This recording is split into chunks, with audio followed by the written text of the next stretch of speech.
자, 그 다음에 제가 말씀드리는 거는 이 지속 가능한 마을 관광에 대해서 본격적으로 이제 소개를 좀 사례를 중심으로 이제 소개를 드릴까 하는데요. 개념에서 왜 이렇게 그 마을 여행이 생겼는지까지 얘기를 드렸다면, 이제부터는 이 지속 가능한 마을 관광 만들기에 대해서 또 어떤 사례가 있는지를 살펴볼까 합니다.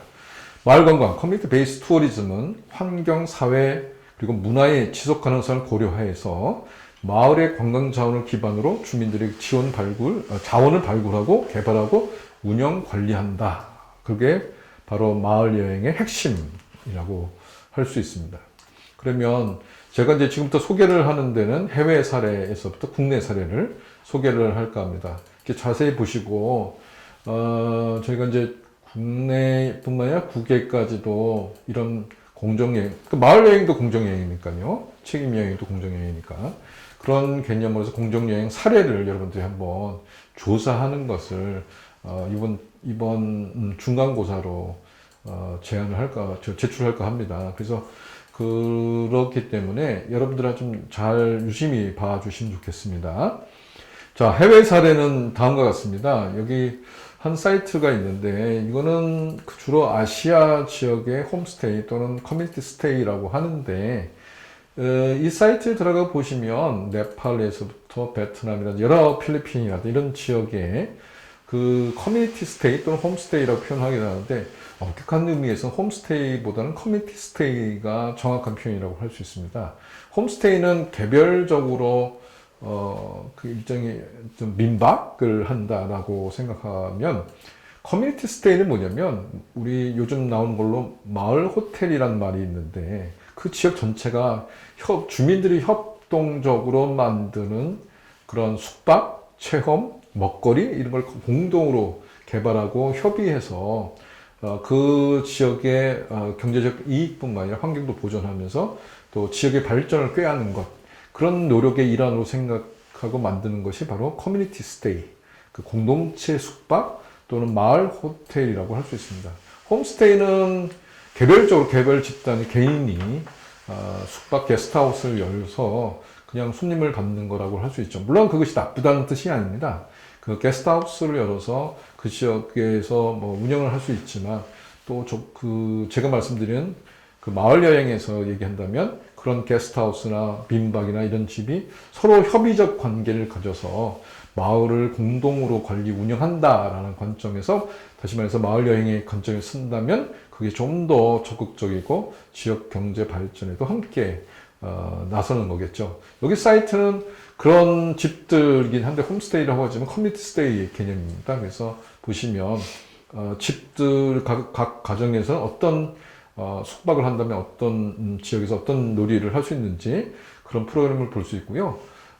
두 번째 보면 여기 쿡 앤 런치라고 하는데, 지역의 그 주인분들하고 보통 음식 체험하는 거 있잖아요. 그래서 직접 만들어서 그 음식을 나눠 먹는 것, 그런 것도 이 체험의 프로그램에 들어가 있습니다. 그래서 이 사이트를 들어가시면 보시는 것처럼 민박처럼 게스트하우스도 있지만 그 동네를 어떻게 체험하는지, 또 음식 체험이라든지 자전거 체험이라든지 트레킹이라든지 여러 프로그램들을 함께 볼 수 있는 곳입니다. 여기 이제 치투안이라고 해서 있는데, 네팔 지역이죠. 그래서 어떻게 돌아다니는지, 그래서 선셋을 보는 어떤 리버사이드에 강변에 그 돌아다니는 프로그램도 있습니다. 이 사이트에서 재밌는 건 보면 소개를 하는 건데, 비즈니스 모델을 아주 재밌게 만들어 놨어요. 이 사이트에 한번 들어가 보시면 좋겠는데, 다시 말해서 이 여행자들이 이 사이트 통해서 여행 프로그램을 이용하면 그 돈은 어디로 얼마큼 가는지를 이 홈페이지에 아주 자세하게 소개를 해놨어요.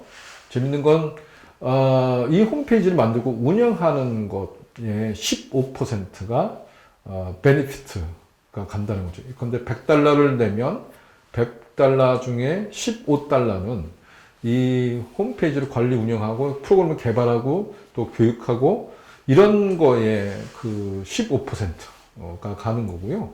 나머지 85%, 다시 $85는 지역에 간다는 거죠. 그 85%를 보면 그 지역에 여러 가지 커뮤니티에 들어가는 돈이 있을 거 아니에요? 예컨대 숙박, 먹거리, 체험이라든지 이런 것들이 있는데 이 85% 중에 20%가 그 85%의 20%가 그 지역에 더 가는 거고요.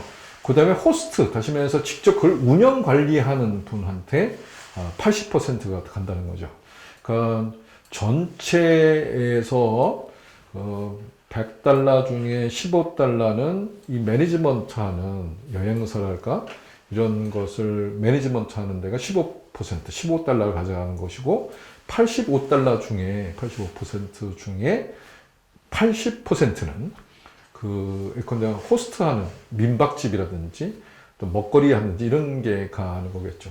그 다음에 그 커뮤니티에 민박집을 간다면 나머지 20%는 커뮤니티에 그 여러 체험이나 프로그램에 들어갈 수 있다.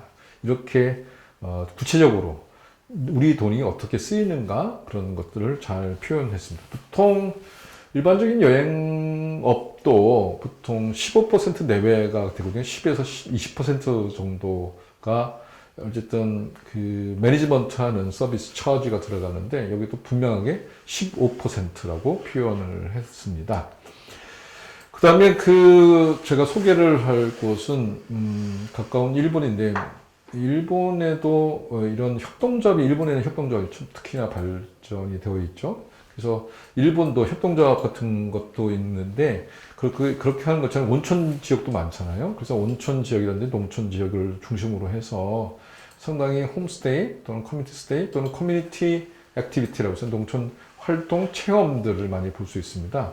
그래서 여기 원 라이프 재팬이라는 그 사이트에서는 슬로우시티처럼 농촌 지역에서 오랫동안 머물면서 어떤 프로그램을 할 수 있는지, 체험을 할 수 있는지를 전국의 그 농촌 지역을 중심으로 해서 소개를 잘 하고 있습니다. 그래서 농촌 지역에 만약에 일본에서 어떤 체험을 하고 싶다, 또 체류하고 싶다, 그런다면 이 사이트를 들어가 보시면 지역의 마을 주민들이 주도하는 여행에 대한 프로그램을 볼 수 있지 않을까 싶습니다. 농촌을 제가 말씀드렸는데 또 하나는 그 다이칸야마라고 하는 이 지역은 일본의 도시, 다시 말해서 도쿄도에 있는 어떤 구입니다. 그 다이칸야마라는 곳은 우리로 따진다면 약간 오래된 행정구로 정확히 어디 지역을 특별히 말씀드릴 수는 없지만 약간 오래된 군 뭐 이 정도 있습니다. 그러니까 도시 지역인데요. 이 지역이 약간 낙후됐는데 이것을 지역 주민들이 참여해서 만들어서 일종의 우리나라처럼 도시 재생을 합니다. 도시 재생을 해서 활발하게 됐는데 혹시 여러분들 츠타야 서점이라고 또 들어보신 적이 있나요? 츠타야 서점 하면 잘 모르신다면 우리나라의 종로 서적, 그 다음에 교보문고, 최신에 여러분들 가보시면 교보문고라든지 종로 서적 하면 책만 파는 게 아니에요. 커피도 팔고 음식도 팔고 다양한 뭐 체험도 할 수 있는 그런 것들을 볼 수 있습니다. 근데 사실은 기존에 이런 책만 팔던 서점이 라이프 스타일로 서점을 완전히 바꾸는 첫 사례가 바로 츠타야 서점입니다. 그래서 츠타야 서점은 우리나라 이런 교보문고나 종로 서적이라든 이런 일반적인 기존의 어떤 책만 팔던 그런 서점에서 서점에 상당히 큰 영향을 미칩니다. 이 츠타야 서점이 바로 여러 군데 일본의 여러 군데 이제 서점을 만들게 했는데 다이칸야마에서도 들어가서 주민들하고 협의를 합니다. 그 츠타야 서점에서는 상당히 높은 고층 빌딩을 세우려고 계획을 했습니다. 근데 지역 주민들이 반대를 한 거예요. 이유는 뭐냐? 그 츠타야 서점의 7층 높이의 그 건물을 세우려고 하니까 그렇게 높은 건물을 세우면 지역 주민들이 스카이를 전망을 볼 수 있는 걸 방해한다라고 문제 제기를 합니다. 그래서 결국은 어떻게 됐느냐? 이 츠타야 서점이 7층 높이가 아니라 3층 높이로 바꿉니다. 그리고 지역 주민들과 협의를 해서 마을 여행 투어를 하는 코스에 이걸 적극적으로 치타야 서점도 참여하게 되고요. 그래서 치타야 서점에 가 보시면 입구에 보면 마을 커뮤니티 소식 뉴스레터를 한 달에 한 번씩 발간하는 것을 맨 앞에 진열해 나왔습니다. 한번 다이칸야마 가시면 그 동네에도 한 바퀴 돌아보시면 재밌는 컨텐츠 많고요. 그 다음에 치타야 서점 가면 이게 원래는 이랬었는데 주민들하고 협의하는 과정을 통해서 개념을 바꿔서 지역 주민들과 함께 협의하는 그런 과정이 있었구나, 이런 걸 보시면 또 재미있는 추억이 될 것 같습니다. 어쨌든 그 도시 내에서도 마을 주민들이 이렇게 도시 재생을 하는 거에 적극 참여도 하고, 큰 건물도 자기 주민들이 의견을 받아서 내서 조정하는 걸 통해서 논의하다가 이렇게 바꾼 지역 재생을 마을 주민들이 만든 투어 프로그램을 개발하게 됩니다. 그래서 치타야 서점을 포함해서 다이칸야마에는 주민관광협의회 같은 게 있습니다. 그래서 여기 미리 얘기하시면 주말마다 한 바퀴 도는 프로그램을 참여할 수 있습니다. 그래서 여러분도 한번 시간이 되시면 이 다이칸야마 그 마을 여행 사이트에 들어가셔서 신청을 미리 하시면 그 경험을 할 수 있도록 되어 있습니다. 그 다음에 그 소개할 곳은 베트남입니다. 그 베트남, 그 다음에 라오스, 캄보디아 등도 우리보다 좀 더 일찌감치 마을 여행이라는 그런 컨셉이 들어가 있어요. 그래서 베트남, 라오스, 그 다음에 캄보디아에는 풋프린트라는 그런 여행 프로그램을 개발하는 기업이 있는데, 풋프린트에서는 지역 주민들이 주도하는 여행, 그 다음에 주민들이 개발하고 만든 것들만큼 지역의 돈이, 그래서 영재들이 낸 돈이 환원이 될 수 있도록, 기여할 수 있도록 하는 프로그램을 많이 만들어 놨습니다. 그래서 풋프린트에 들어가시면 혹시 여러분들이 나중에 여행을 할 때 여기를 통해서 가시면 마을 주민들과 교류하고 만든 그 체험을 할 수 있는 그런 것들을 느낄 수 있을 거라고 생각이 듭니다. 사실은 이제 여러분들 최근에 한 2, 3년 전부터 베트남 여행 가는 것이 유행을 한동안 했었는데요. 최근에는 이제 올해 작년부터는 그렇게 약간 수어들었는데, 한 3년 전부터 베트남 여행의 붐이 일어났어요. 그 중에 하나가 남쪽도 있지만 그 이전에는 사파라는 아주 오래 사파 하면 기차를 한 8, 9시간 정도 타고 가야 되는 오지 중에 오지입니다. 근데 사파 지역에서 많은 여행자들이 갔지만 그 여행의 수익이 보면 1992년부터 2004년까지 거의 한 10년 동안 여행자들이 갔는데, 처음에는 그 사파 지역은 17,000명 정도 갔다가 14만 명 정도로 늘어났어요. 근데 주민들에게 돌아가는 수입은 제로였던 거예요. 14만 명. 그러니까 17,000명에서 10배가 되는 14만 명이 가는 10년 동안 그렇게 늘어났는데도 불구하고 숙박도 있고 체험도 있는데 다 그 돈이 어디로 갔냐? 그 중간에 어떤 거래처에서 다 이익을 가져간 거죠. 그래서 문제가 심각했습니다. 그래서 이 문제를 보고 네덜란드의 어떤 여행과 관련된 주요한 단체에서 지역 경제에 도움이 되는 프로그램을 개발하자.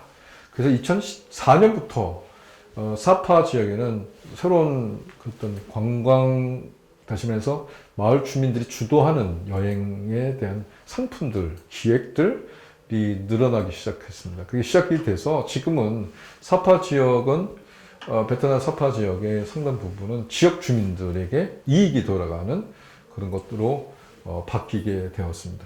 그래서 그런저런 것들을 제가 말씀드리는 이유는 뭐냐, 바로 여행의 시작과 끝은 지역 주민들이 참여하고 만들고, 그 다음에 그 경제적 이익도 지역 주민들에게 돌아가도록 하는 그런 것이 지역 발전에도 도움이 되고 지속 가능한 관광 그 자체라고 이야기를 할 수 있다는 말씀을 꼭 드립니다.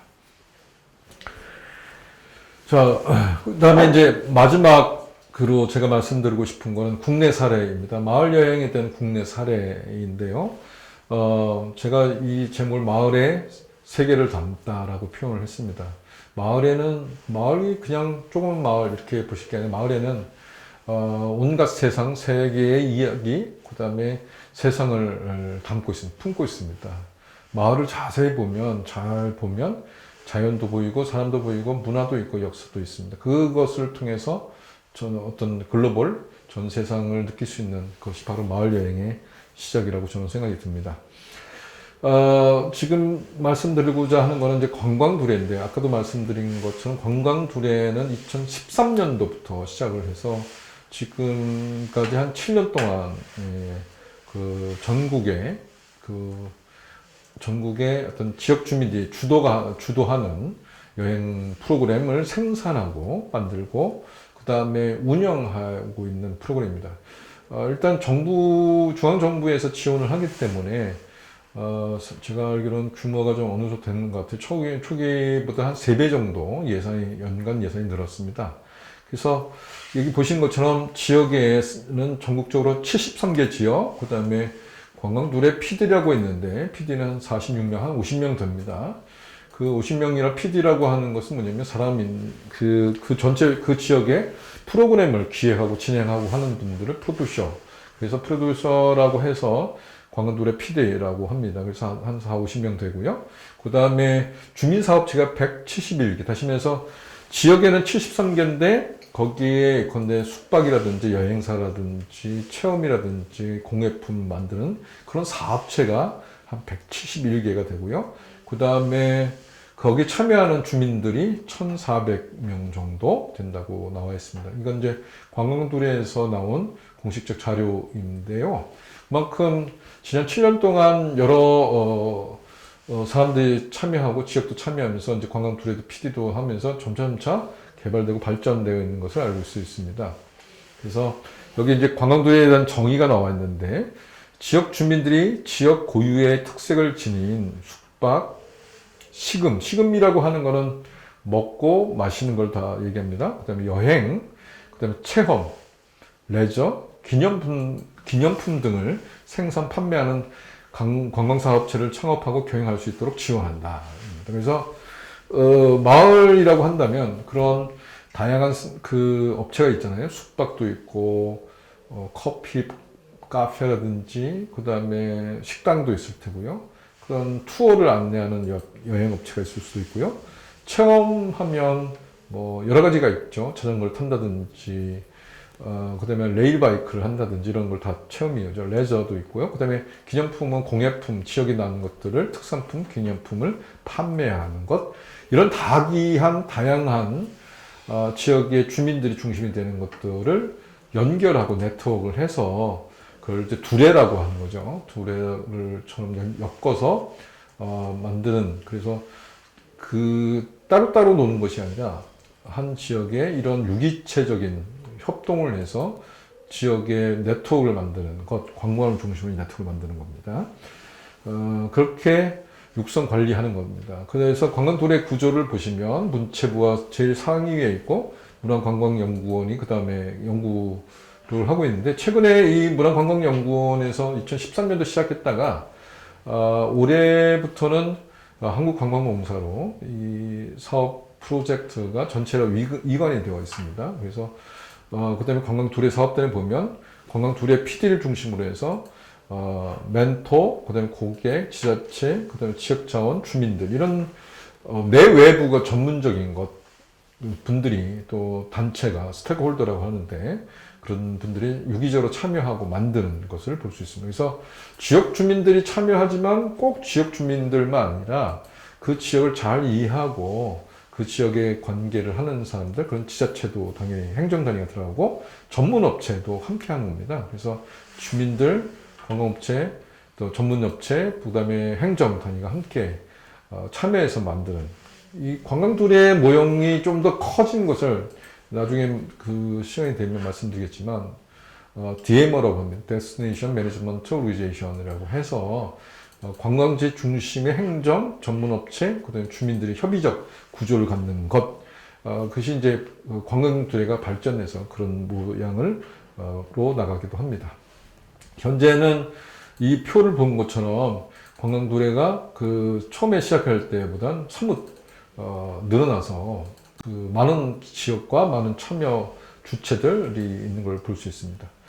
재밌는 거는 그 다음에 이 차트인데요. 보시면 알겠지만 체험이 제일 많습니다. 주민사업체로 본다면 체험을 하는 데가 31%, 다시 59개 사업체가 있고요.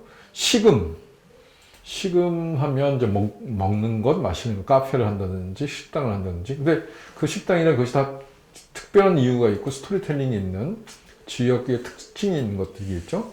그 다음에 관광 기념품을 만드는 업체가 17% 정도 되네요. 그 다음에 주민여행사가 지역 주민들 직접 이런 운영하는 것이 10%, 그 다음에 숙박이 또 다른 10% 정도 차지하는 걸 볼 수 있습니다. 그러면 자 보십시오. 여기 보시는 것처럼 지역에서 주요한 자원들 중에 체험이 상당히 많고요. 그 다음에 카페라든지 음식 만드는 게 있고, 그 다음에 기념품을 만드는 게 있는데, 이 모든 걸 연결하는, 지역에서 이런 것들을 연결하는 게 어디냐? 바로 여행사와 숙박이 사실은, 다양한 것을, 지역 생산품을 연결하고 네트워크하는 중심에 있습니다. 이 10%, 다시 말해서 총 20%가 지역 마을 관광의 핵심, 코어라고 얘기를 드릴 수 있을 것 같습니다. 그리고 여기 보면 관광도래 전국 현황이 나와 있어요. 보시면 전라남도 쪽이 제일 많습니다. 그리고 사업체가 40여 개 되는 게 전라남도이고요.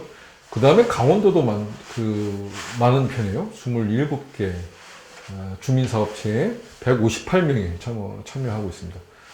여기를 좀 더 보시면 이 전국 지도를 보여드리는데 주민사업체에 대한 모양과 내용이 여기 있습니다. 그 다음에 강원도 사례를 제가 여기 소개시켜 드렸는데요. 강원도 나중에 여기 사례를 한번 관광도래 이렇게 들어가 보시면 강원도에는 어떤 마을여행, 공정여행 또는 주민사업체가 있는지를 알 수 있습니다. 여기 원주시에도 몇 개가 있는 것으로 보입니다. 그래서 나중에 시간 한번 되실 때 원주시에는 어떤 업체가 있는지, 어떤 식당이 주민들이 운영한 건지, 또 관광도래 사업으로 이렇게 운영이 되는지를 한번 찾아보시는 것도 추천할까 생각이 듭니다.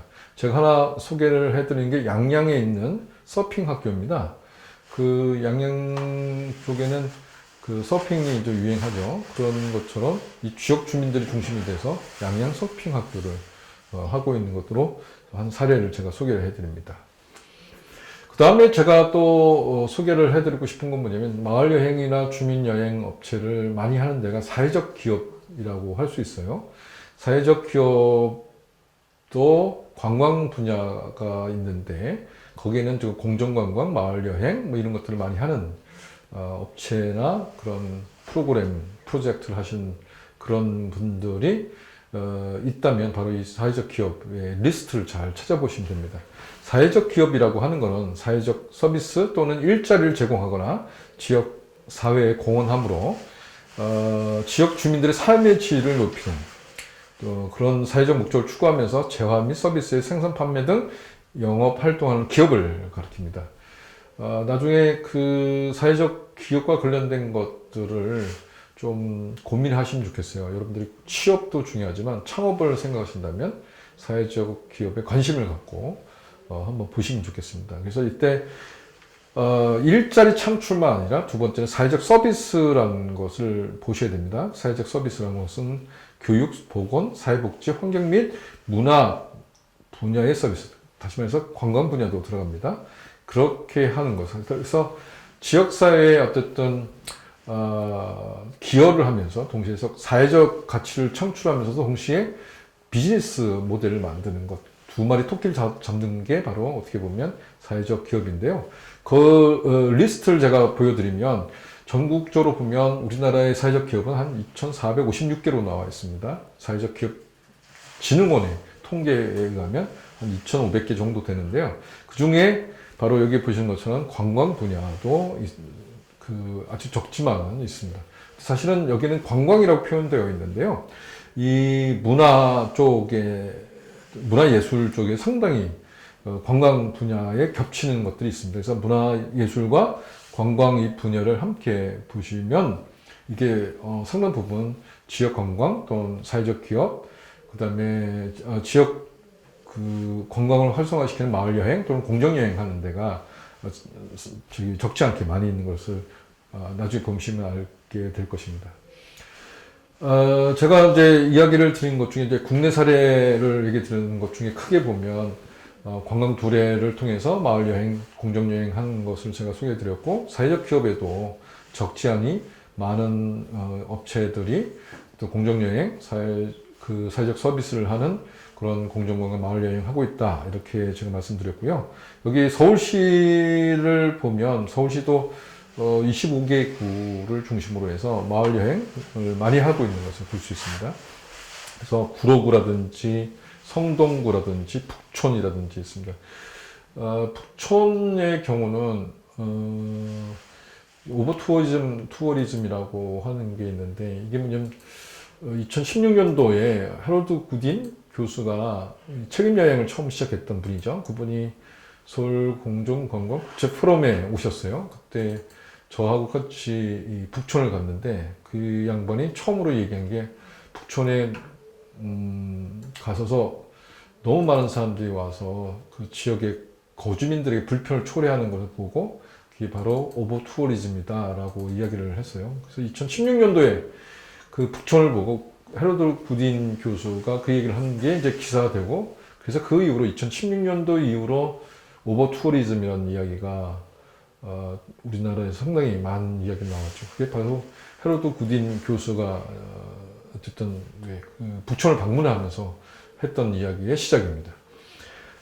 그래서 그 이후로 북촌이 여러 가지 문제를 안고 있어서 이걸 어떻게 하면 개선할 것인가, 서울시하고 또 거주민, 지역 주민들과 단체들이 함께 전문 업체들이 노력을 해서 지금은 조금씩 개선되고 있는 상황입니다. 그래서 아까 제가 말씀드린 것 중에는 이런 거죠. 이제 지역이 잘 발전이 안 되고 경제적으로, 환경적으로 문제 있는 것은 잘 개발을 해서 그런 지역의 관광 활성화를 위한 마을 여행들이 주도가 되는 것도 있고, 북촌은 거꾸로 오버 투어리즘이라고 해서 너무 뭐랄까요, 지역 주민들의 생활을 불편을 초래하는 관광, 이런 것들을 좀 어떻게 하면 분산하고 또 계몽하고 또 정숙관광이라고 보통 표현하는데, 그렇게 해서 이 수급을 조절하거나 또는 여행지를 좀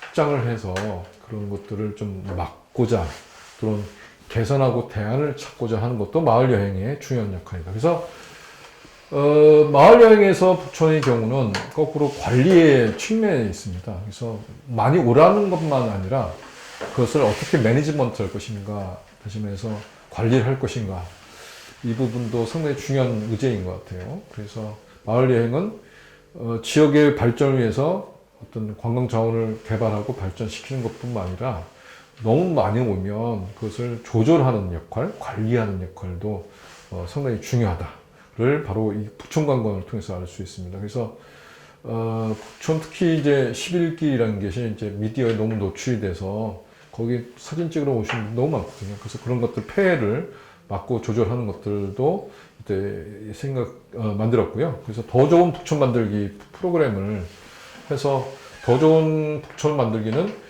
왜 한 곳에만 그 사람들이 몰리느냐. 그래서 다른 지역, 약간 똑같은 북촌이지만 바로 지역으로 유도하는 그런 프로그램도 개발한 기억이 있습니다.